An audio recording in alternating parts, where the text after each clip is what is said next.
Assalamualaikum warahmatullahi wabarakatuh. Waalaikumsalam warahmatullahi wabarakatuh.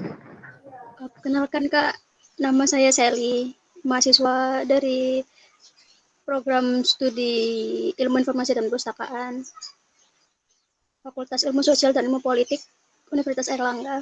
Di sini untuk memenuhi tugas mata kuliah Knowledge Management, saya diminta untuk knowledge sharing dan knowledge transfer dari seseorang yang memiliki pengalaman di bidang fashion. Nah,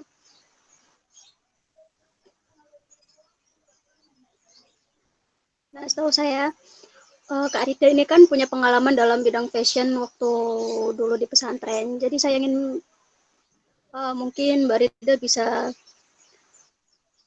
membagikan pengetahuannya kepada saya dan juga teman-teman yang nanti mungkin melihat di sini. Oke, Mbaknya dipersilakan. Oke, terima kasih Sally. Sebenarnya tuh ya, aku udah gak berkecimpung lagi di dunia fashion. However gitu kan, bakatku tuh gak didukung banget gitu. Jadi udah jarang bikin desain-desain. Tapi ya karena ini diajak wawancara kayak gini jadi terpicu kembali gitu. Ingin jadi desainernya. Oke, langsung aja to the point. Ya, jadi di sini kan kita kan sharing knowledge ya. Di sini saya mau sharing tentang gimana caranya kita bikin sketch. Sketch, oke, iya, sketch fashion sketch gitu. First, kita sharing ini ya. Aku mau sharing PowerPoint. Tunggu.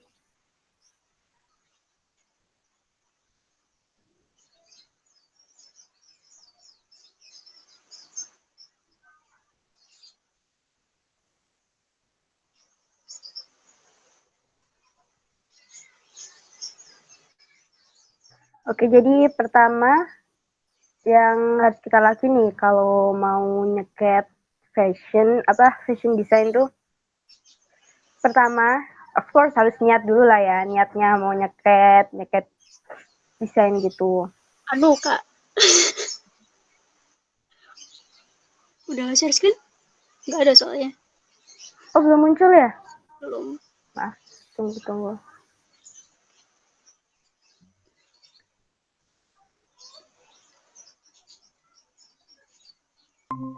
Nah, udah muncul belum? Udah. Udah, oke. Cara buat nyeket. Yang pertama itu kita harus awali dengan niat. Segala sesuatu itu dimulai dari niat, oke? Kita awali dengan niat, mau nyeket gitu. Nyeket, bismillah. Yang kedua, mohon maaf. Yang kedua, kita harus tentuin dulu temanya. Misalnya nih, kita mau bikin tema tentang merak gitu ya. Kan merak kan emang hewan yang menginspirasi lah istilahnya. Jadi kita tulis dulu tuh apa aja, kita kumpulin di sketchnya itu warna-warna apa aja yang dibutuhin. Kan misalnya merak ada warna hijau, warna biru. Lah itu warna-warna itu disebut color palette. Jadi sebelum kita langsung nyeket gambarnya, kita pilih dulu warnanya. Apa aja warna yang kira-kira dibutuhin. Motifnya apa aja yang dibutuhin gitu. Nah, setelah itu kan misalnya kita tadi ambil tema merak gitu ya, warnanya hijau, biru, hitam, ini bla bla bla bla. Lah, habis itu kita masukin bentuk-bentuknya ke sketchnya ini.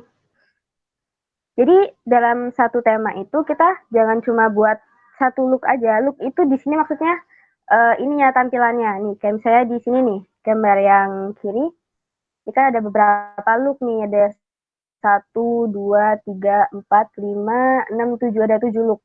Jadi minimal kita itu satu satu tema itu bikin beberapa look.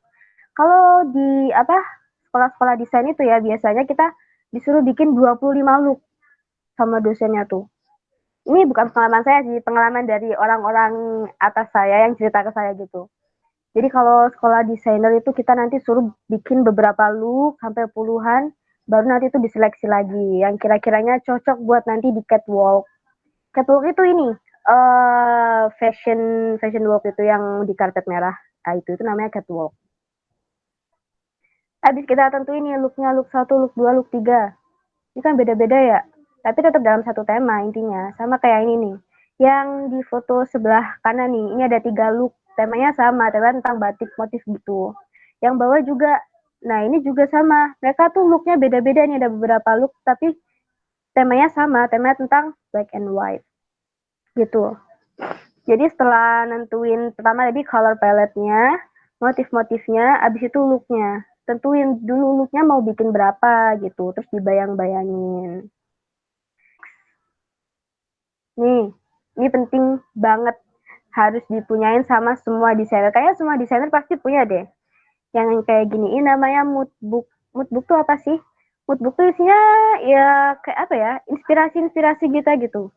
Jadi kan kadang kadang kan kita kalau misalnya kayak buka buku, buka majalah, buka apa, terus kita keluar lihat apa gitu ya. Nah, itu dimasukin ke mood book. Buat apa? Buat inspirasinya kita.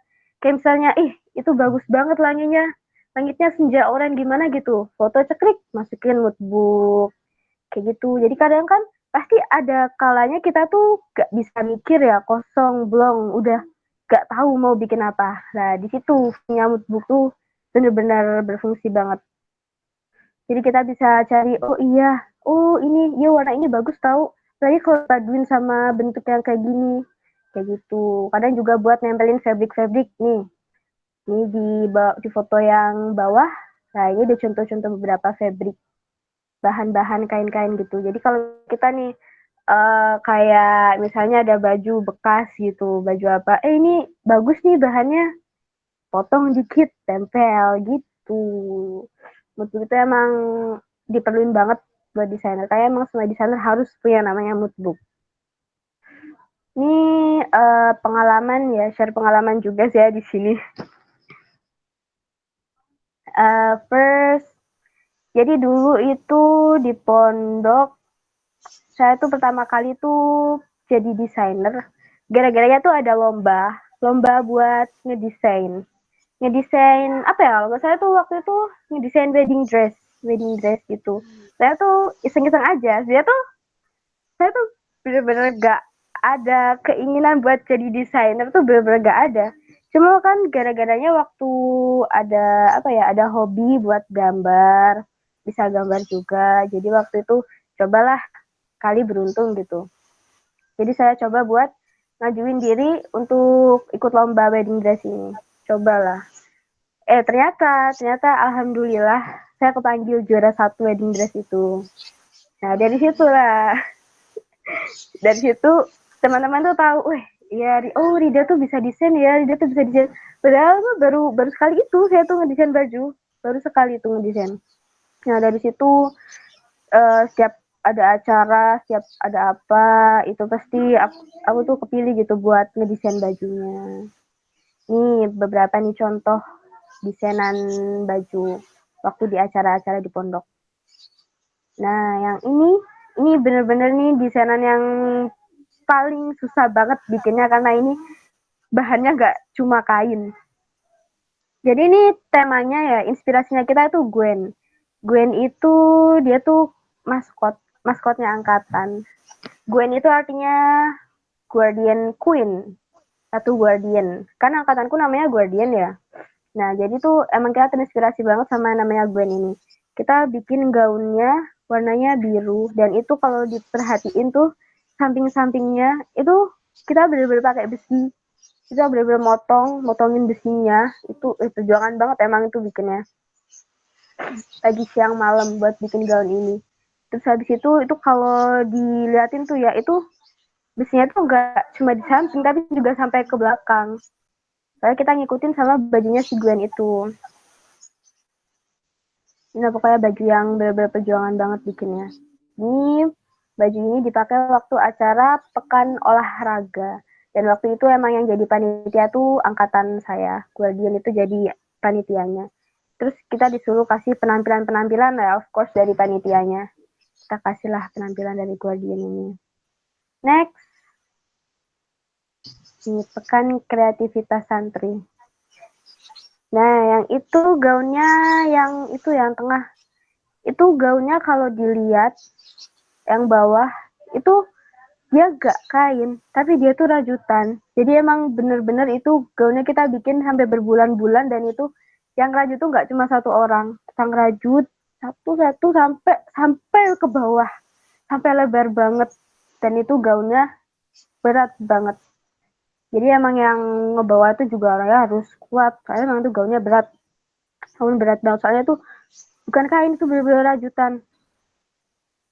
Dan itu kan apalagi ya kan itu tuh mekar gitu ya, itu gak bisa pakai kain keras buat mekarinya, jadi dia tuh pakai kerangka besi buat mekarinnya.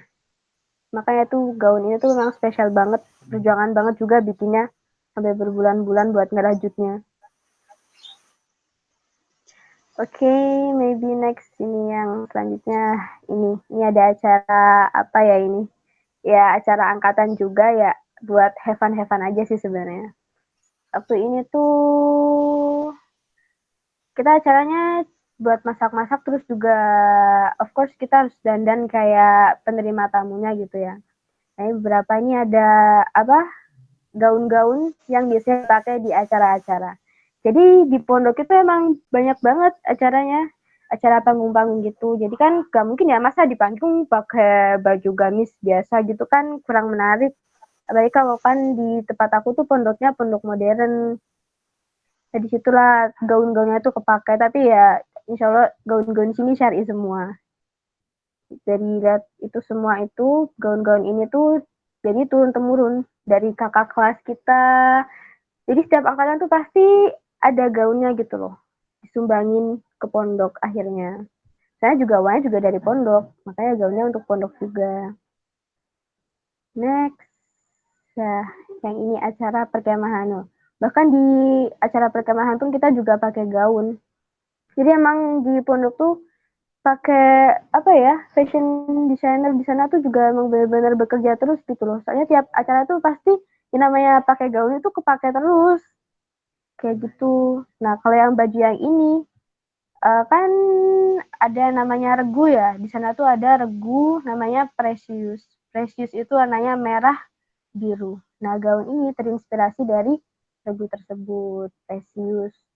Dan itu kotak-kotaknya itu sebenarnya tuh kita bikin gaunnya tuh juga gak cuma dari Precious juga terinspirasinya, tapi juga terinspirasinya dari JKT48. JKT48 kan bajunya gimana sih, kotak-kotak, terus habis itu setengah-setengah seperempat gitu kan, nah kayak gitu. Makanya kalau dilihat tuh kan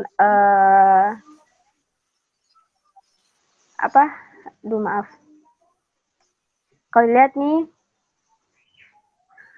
ini dia cuma setengah kotak-kotaknya, habis itu yang sini merah, habis itu dikasih brokat-brokat gitu. Jadi situ sih, ini sebenarnya tuh dia tuh gaunnya mekar, cuma gara-gara dia nggak pakai apa kain keras, jadi dia nggak mekar, jadinya jatuh kayak gitu. Ya mungkin sampai sini ada yang mau ditanyakan? Mungkin saya mau nanya aja, mungkin kayak pengalaman itu kayak hambatannya tuh, mungkin hambatan apa sih yang waktu Mbak alamin saat mendesain? Hambatan ya. Kalau hambatan tuh pasti ada ya. Dulu waktu ada acara drama arena, itu juga termasuk salah satu acara yang besar banget, megah banget. Jadi emang di sana tuh gaunnya bukan gaun acak-acakan gitu ya. Waktu itu akan jadi fashion designernya lagi. Habis itu ternyata kan desainnya itu ternyata nggak dari kita, desainnya itu dari apa ya istilahnya kayak pembimbingnya kita gitu. Pembimbingnya kita yang ngasih desainnya, ini desainnya kayak gini, kalian bikin ya. Waktu itu saya dapat desain, pokoknya suruh bikin gaun batik-batik gitu. Pokoknya aku juga gak paham ya. Ternyata pas sudah bikin, udah jadi, aku tunjukin ke pembimbingnya ini. Loh, kok kayak gini sih? Ini tuh gak kayak gini. Coba deh kamu perhatiin, ini tuh kayak gini loh. Kenapa kamu gak nanya gini-gini? Dah, padahal itu udah bikin pagi, siang, malam. Dan ternyata tuh gaunnya gak jadi dipakai karena gak sesuai sama pembimbingnya. Oh, that's so sad. Sad banget. Ya waktu itu emang down banget dah. Ya Allah, kok gini banget ya jadi desainer tuh. Maksudnya kan harusnya tuh kan gimana ya? Harusnya kan kalau desain sendiri mah ya emang kayak gitu, tapi kalau desain orang lain jadi agak bingung gitu. Ya udah nggak apa-apa buat pelajaran aja. Nah, habis itu dari nggak apa-apa dari situ akhirnya mau bangkit lagi waktu ada seminar fashion dan itu emang limited edition banget. Itu nggak semua orang boleh ikut. Jadi emang cuma orang-orang tertentu gitu dipilih. Terus aku ikut kan. Aku emang ngajuin diri, aku pokoknya maksa. Aku mau ikut, pokoknya mau ikut itu seminar itu. Akhirnya saya ikut dan itu emang apa peserta seminarnya itu kebanyakan senior-senior semua. Yang apa sekelas sama aku tuh dikit gitu yang seangkatan cuma dikit. Soalnya mana tuh sebenarnya acaranya senior gitu. Aku waktu itu ikut dan ya alhamdulillah dapat ilmu, dapat sertifikat juga tapi I don't know sertifikatnya di mana, lupa naruh juga. Waktu itu kan namanya senior kan pasti ada kayak giveaway hadiah gitu ya. Nah waktu itu pokoknya tuh saya mau buktiin sama pembimbing saya itu kalau saya tuh bukan desainer yang dipikirnya beliau. Desainer kalau saya tuh desainer yang punya bakat juga gitu loh, gak cuma acak-acakan asal bikin aja.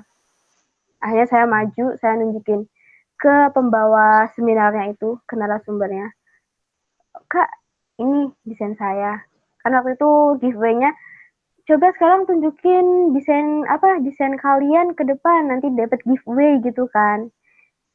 Saya maju, saya beraniin diri. Sebenarnya tuh takut banget ya. Saya tuh orangnya demam panggung banget, gak bisa naik panggung. Kalau naik panggung tuh langsung gemetar subhanallah banget. Saya naik panggung, saya lihat tuh di belakang. Itu kan pembimbing saya ya yang waktu itu bilang saya asal bikin acak-acakan itu. Saya tunjukin. Ini desain saya terinspirasi dari ini, kayak gini, kayak gini. Ini kenapa kayak gini? Soalnya ini kayak gini, ini filosofinya kayak gini. Nah, dari situ saya dapat give applause waktu itu. Yang pembimbing saya juga kasih saya give applause. Ya Allah, di situ tuh fire banget. Nah, dari situ juga teman-teman tuh. Kalau misalnya kan di pondok itu ada kayak tailor, ada tailor apa ya? Tukang jahit lah. Jadi kalau apa teman-teman mau bikin baju, mau apa gitu, mau bikin mukena atau bikin kerudung, mesti nanti ke aku dulu.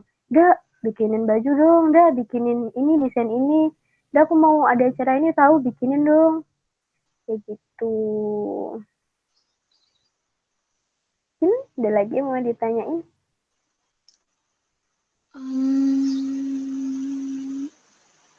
Apa ya? Mungkin Gimana kalau gimana? kan kalau misalnya desainer kan kadang kayak buntu gitu kan. Nah itu kalau misalnya mbaknya buntu, yang dilakukan sama mbaknya apa? Buat mengembalikan apa ya? Inspirasinya Imajinasi ya. gitu. Iya. Oh, kalau kayak gitu biasanya ini sih. Aku kalau biasanya kalau lagi buntu bener-bener gak bisa mikir tuh kan gara-garanya moodnya jelek. Kalau moodnya lagi jelek gimana sih udah gak bisa mikir, udah gak bisa bikin desain juga udah rasanya tuh gak bisa ngapa-ngapain. Ya udah kalau lagi buntu, jadi saya tuh memperbaiki mood apa jalan-jalan keliling nyari inspirasi pokoknya bikin hati seneng lah dengerin musik makan apa gitu jadi sambil searching fashion terkini gitu jadi kalau udah moodnya udah bagus saya pasti tuh nama inspirasi tuh ntar tiba-tiba muncul oh iya kalau kayak gini kayaknya bagus deh apalagi kalau di mix sama ini gitu kalau lagi gak mood sih. Hmm. Iya, iya, iya. Ya, sebentar. Mbak Gita, saya mau nanya. Ya, perlu nggak sih kayak desainer fashion itu atau fashion designer tuh pintar gambar sama pintar jahit? Perlu nggak sih kayak gitu? Tergambar pun terjahit ya. Ya gimana ya? Kan namanya ngedesain itu kan butuh skill gambar. Tapi kan gambarnya itu kan buat kita sendiri gitu ya. seenggaknya kita paham loh dengan apa yang kita gambar. Aku sih jago gambar sih nggak harus, tapi ya harus emang diusahakan bisa. Soalnya kalau nggak bisa gambar gimana coba mau ngedesain gambarnya, ya kan? Tapi pernah sih apa kayak pengalamannya senior saya itu cerita. Dulu tuh beliau nggak terlalu jago gambar, jahit juga nggak bisa. Lah, jadi tapi habis itu kan beliau ini sih apa ikut kayak sekolah desain gitu. Jadi emang di situ diajarin juga cara gambarnya, cara apa pakai aplikasi. Kan bisa kan pakai aplikasi mah zaman sekarang pakai Corel Draw, Photoshop, bahkan di HP pun juga bisa kan sekarang gitu. Jadi ya bisa sih lebih praktis. Kalau jahit sih diusahakan bisa jahit sendiri, tapi emang kebanyakan desainer tuh ini pasti punya penjahit pribadi. Kalau senior saya tuh bilang gitu, saya tuh gak bisa jahit. Jadi saya tuh punya ini apa penjahit pribadi. Dan hampir teman-temannya juga semuanya kayak gitu. Jadi emang penjahitnya ini juga harus ngertiin si desainernya juga maunya gimana biar nggak salah-salah. Jadi tapi lebih baik sih bisa jahit sendiri. Soalnya kan emang itu desainernya kita gitu. Masa orang lain yang jahitin nanti kalau malah gak pas, gak match, malah beda kan sama desainernya kan gak enak juga kalau kayak gitu. Itu sih kalau menurutku. Oh gitu ya. Jadi minimal bisa gambar dikit lah. Bisa dikit lah bikin garis-garis, bikin buletan, seenggaknya bisa lah. Tapi kan kadang kalau masalah menjahit, biasanya kan sebelum mengembangkan sesuatu kan harus bisa jahit sendiri gitu. Berarti itu emang nggak Gimana? perlu bisa menjahit. Ya, jangan bikin gitu. Hmm. Oh, Mbak Dina sendiri itu suka model fashion yang kayak gimana? Kalau saya pribadi sih suka ini fashion yang lucu-lucu. Jangan iya, apa emang suka banget pokoknya sama sesuatu yang berbau baju Jepangan gitu. Saya tuh suka kayak fashionnya bikin kimono, bikin terus kayak style-stylenya Lolita-Lolita gitu kan lucu-lucu ya. Kayak gitu saya suka banget. Jadi juga kadang kalau ngedesain tuh kada apa di apa kayak tangannya digedein. Jadi biar kayak kimono terus habis itu bajunya gini disilangin. Gitu suka kayak gitu. Kadang kalau disuruh bikin gaun gitu ya, bikin gaun tuh pasti kalau saya tuh ngambilnya dari contoh Lolita gitu. Kayak gini lucu, berenda-renda, habis itu mekar kayak gitu. Ih, lucu pokoknya. Saya sukanya modenya yang lucu-lucu gitu sih. Yang Rasanya kawaii, gimana? kawaii, kawaii. Iya. Oh, kalau saya sukanya kayak modelan gaun-gaun klasik, kayak gaun Daun klasik klasik. opal gitu. Soalnya indah banget. Oh, elegan gitu ya. Mm-mm, suka Iya. liatnya. Yeah.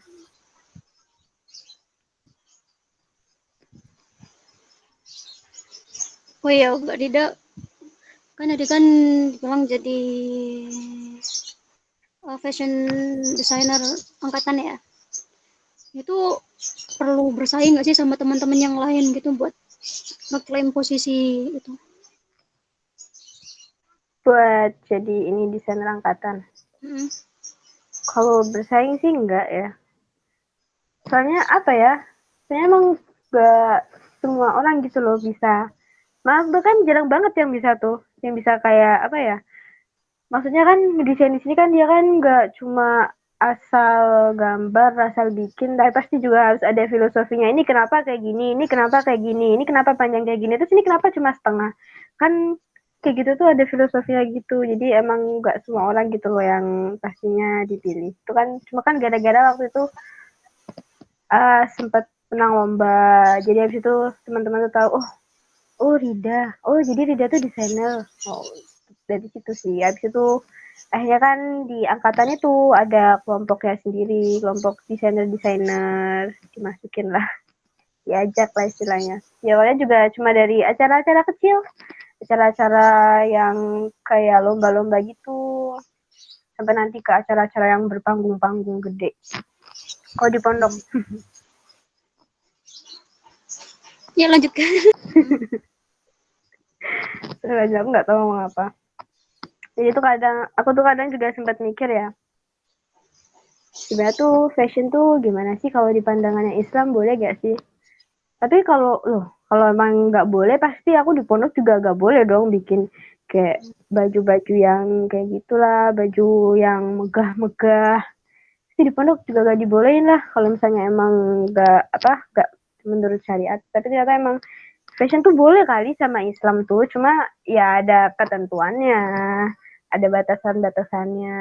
Ya kayak kita pakai hijab gini kan harus tetap nutupin dada, jangan kan ada kan sekarang kan lagi model tuh pakai hijab tuh lehernya ini dinaikin sampai kelihatan dadanya tuh, yang itu kayak gitu yang nggak boleh. Terus ada yang kadang pakai yang lengannya cuma 3/4 gitu-gitu. Nah, yang kayak gitu. Ya gak apa sih, tapi ya pakai inilah deker biar ketutupan. Terus kalau aku sih orangnya netral ya, nggak terlalu ini juga. Terus aku ngikutin ini zaman orangnya. Oke, sebelum kita tuh bicara lebih lanjut ya tentang fashion, kita tuh harus tahu dulu kan fashion tuh apa sih. Fashion tuh kan bahasa Inggris ya, terus bahasa Indonesianya tuh apa gitu. Bahasa Indonesianya fashion itu mode. Kalau Indonesia itu harusnya bilangnya mode, tapi ya karena kita kena globalisasi gitu ya kan ya, jadi ngomongnya fashion gitu. Fashion itu adalah sebuah ekspresi atau estetika yang populer pada zaman itu. Ya bisa dari lifestyle kan, fashion tuh sebenarnya nggak harus baju, lifestyle kita, terus kayak alas kaki, sepatu, aksesoris, terus ini make up, hias wajah itu juga termasuk fashion. Lagi ya, gaya rambut, nah itu juga termasuk fashion. Jadi emang fashion tuh nggak namanya harus baju. Kan kadang ada tuh orang yang cuma ngedesain rambut doang, ada orang yang cuma ngedesain kerudung doang, ada orang yang cuma ngedesain sepatu doang, kayak gitu. Jadi nggak harus baju sih. Kalau di zaman sekarang itu ya, fashion yang lagi ngetren itu fashion-fashion yang estetik. Jadi ya kan kalau zaman dulu tuh kan kayak pakai warna-warna yang terang gitu, biru, merah, kuning, wih serem dong. Kalau sekarang tuh pakainya tuh orang-orang tuh pada suka pakai warna yang pastel. Warna pastel tuh warna yang kalem kayak saya nih. Ini warna nude, nude-nya itu pastel gitulah. Jadi warnanya nggak terlalu mencolok. Kalau orang zaman sekarang sih sukanya kayak gitu. Terus juga kan kalau zaman dulu tuh kayak kalau misalnya atasnya pink sampai bawah harus pink semua, atasnya biru sampai bawah harus biru semua, atasnya hitam sampai bawah harus hitam semua. Ya kalau kita sih kalau zaman sekarang tuh udah nggak kayak gitu lagi. Sekarang zamannya mix and match. Jadi ya gak harus kalau pink pink semua, biru biru semua, enggak. Bisa jadi kolaborasiin antara warna lain. Kayak misalnya ini biru dongker sama nude. Jadi warna itu jangan sampai mati gitu. Jangan biru terus habis itu dikasih hijau. Wah, mati itu warnanya. Kayak gitu. Nyala nanti, aduh. Jadi ya seenaknya dipandang kayak mana. Kalau bisa kan kita juga kalau masuk sekolah desain itu kan pasti kita juga nanti diajarin karakteristik warna gitu kan. Warna ini tuh karakternya gimana sih? Oh kalau kayak gini, kalau warna ini kan kalem ya berarti dipasangin aja sama warna ini yang dia tuh lebih lebih kuat kayak gitu. Tiap warna itu ada karakteristiknya, ada auranya tersendiri. Kalau buat cewek-cewek zaman sekarang sih ini gak cuma cewek sih, cowok juga jadi semua orang intinya tuh aku lupa ngomong apa saya.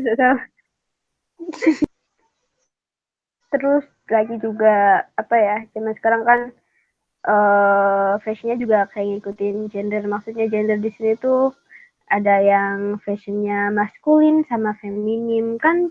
cewek juga nggak selamanya kan pakai baju feminim. Ada juga cewek yang suka pakai baju maskulin, kayak misalnya pakai jaket jumper, pakai hoodie, pakai celana jeans. Wah, itu kan maskulin banget ya. Habis itu pakai topi. Wah, tapi juga ada cewek yang feminim, pakai rok, pakai serba, pakai pink pink pink, pakai biru gitu.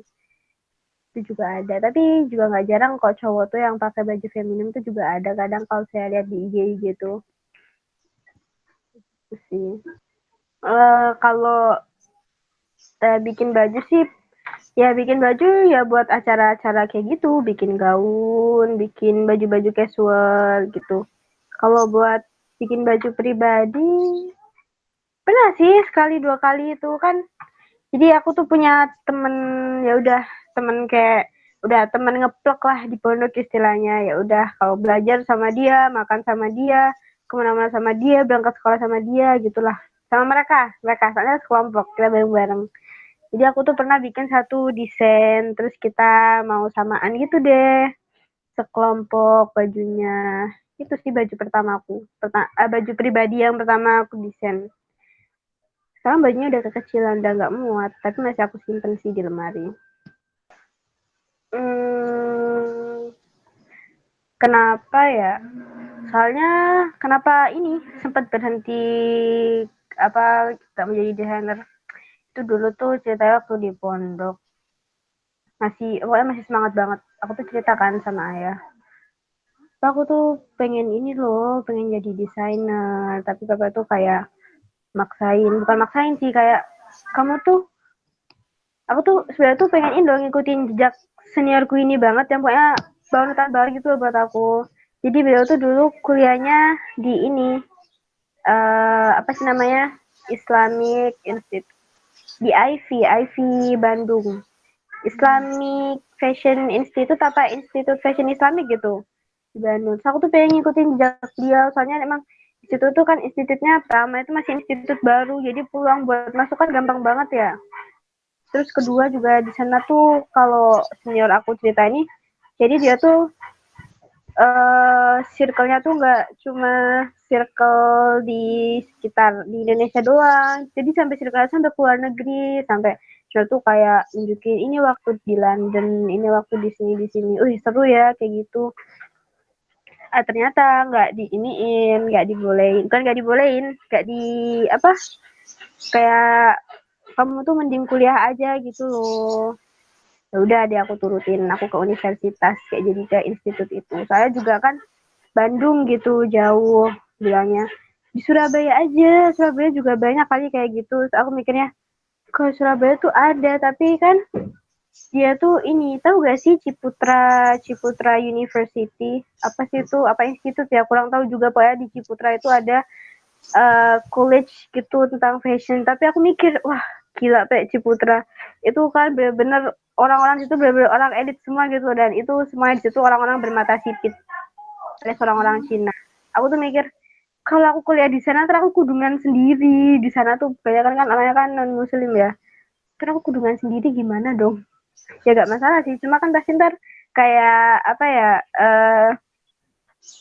fashionnya tuh beda ya kan. Gimana sih kan kalau muslim kan pasti fashionnya ngikutin syariat ya, gak harus tertutup kayak gini kayak gini kayak gini. Sedangkan kan kalau orang di luar, orang-orang muslim kan bajunya bebas tuh kan, yang penting sesuai sama temanya. Itu sih makanya jadi dari situ tuh udah nggak apa ya, udah kalau kayak gini mah berarti emang udah nggak didukung banget gitu jadi fashion designer.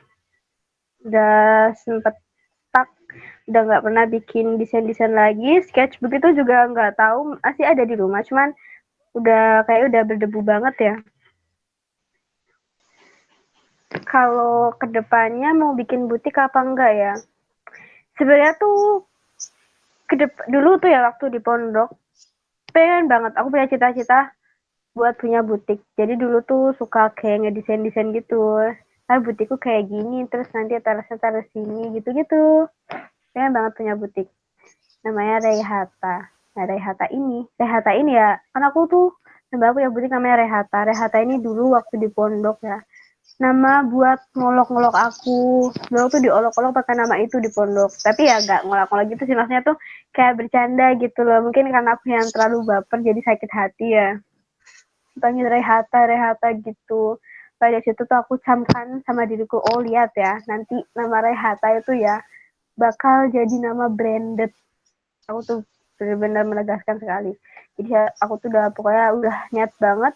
Jadi pondok aku banyak-banyakin bikin sketch, banyak banget bikin sketch sampai kadang tuh teman-teman tuh ngambilin tuh, Dak mau ini ya di sana ini, Dak mau di sana ini, jangan yang itu, ya Allah itu bagus, yang lainnya aja, gitu sih.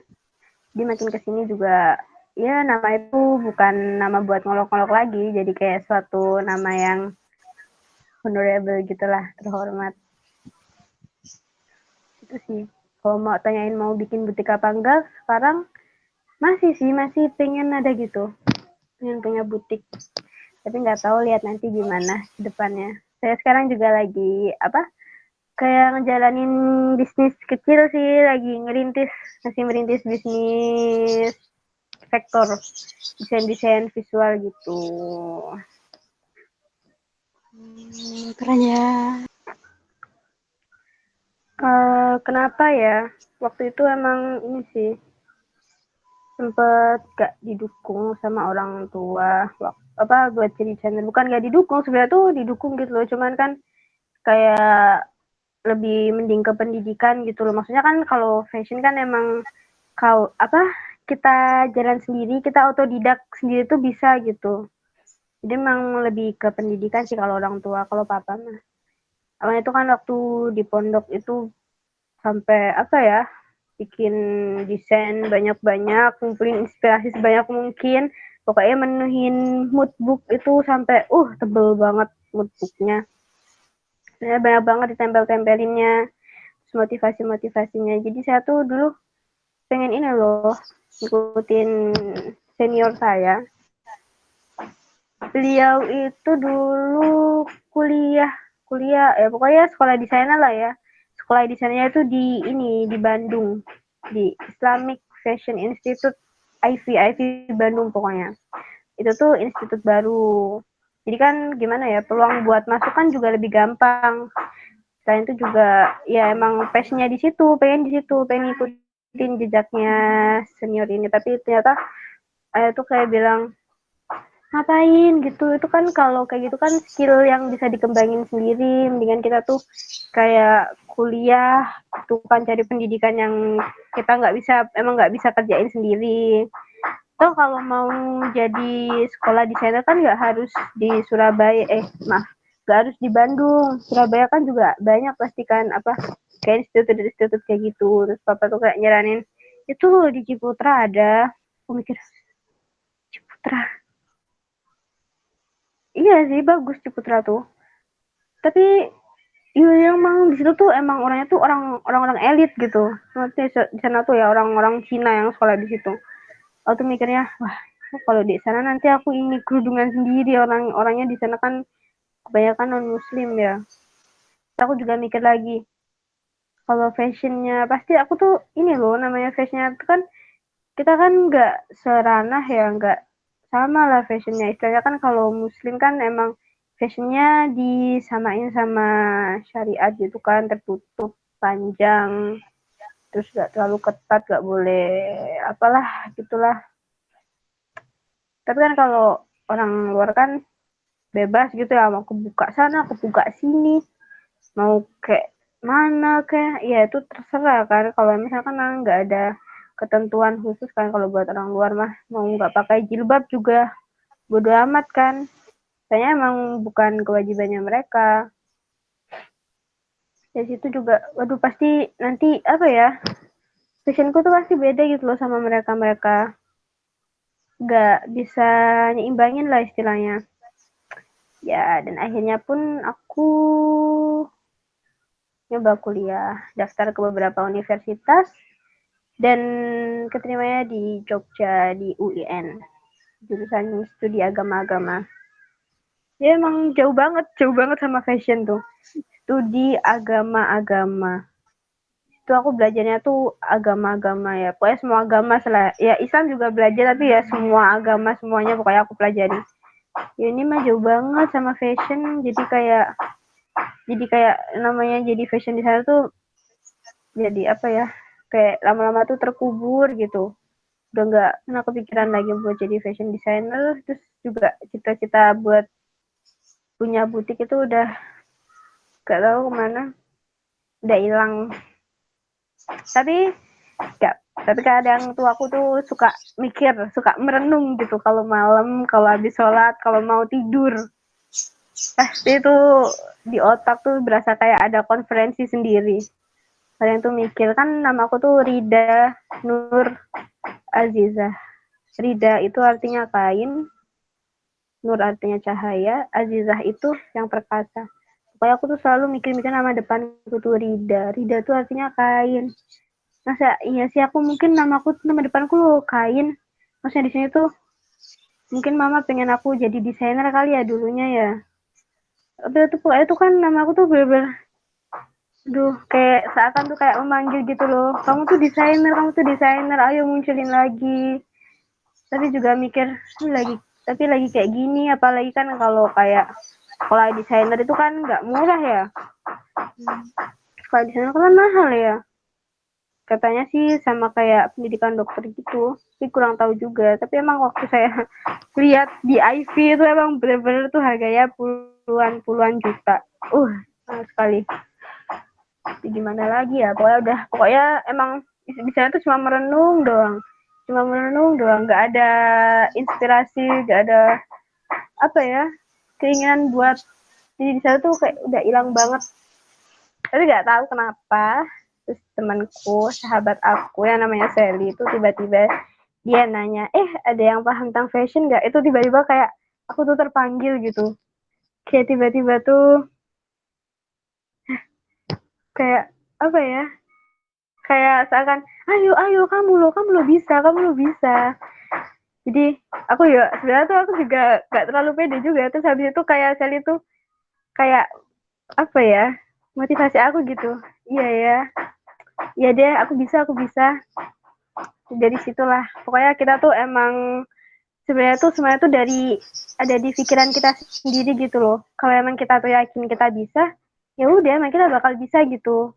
Nah dari sini aku pokoknya jiwaku tuh kayak seakan menggali lagi itu cita-cita yang udah lama terpendam, itu aku gali lagi sampai dalam, sampai ketemu. Pokoknya buat teman-teman yang masih bingung, masih stuck, gak ada jalan lagi, udah buntu, itu kalian pokoknya yakini aja dalam diri kalian itu. Pokoknya aku tuh seorang desainer, masa cuma sampai segini sih, harusnya kan pokoknya harus apa ya, kita tuh harus wujudkan apa yang kita inginkan gitu loh. Jangan cuma gara-gara gini doang terus habis itu stuck. Pasti selalu ada jalan tuh, pasti ada. Kalau misalnya kita tuh emang selalu niat, kalau kita tuh bener-bener ingin, pasti tuh namanya jalan tuh selalu ada gitu. Jadi semangat. Ya mungkin ini sekian materi dari Mbak Rida. Mungkin Mbak Ridanya sendiri ada yang ingin disampaikan untuk teman-teman? Oke, buat teman-teman yang sekarang lagi meraih cita-citanya, pokoknya tetap semangat ya. Jangan pernah putus asa, selalu ada jalan. Ya baik Mbak Rida, terima kasih atas waktunya. Assalamualaikum. Waalaikumsalam.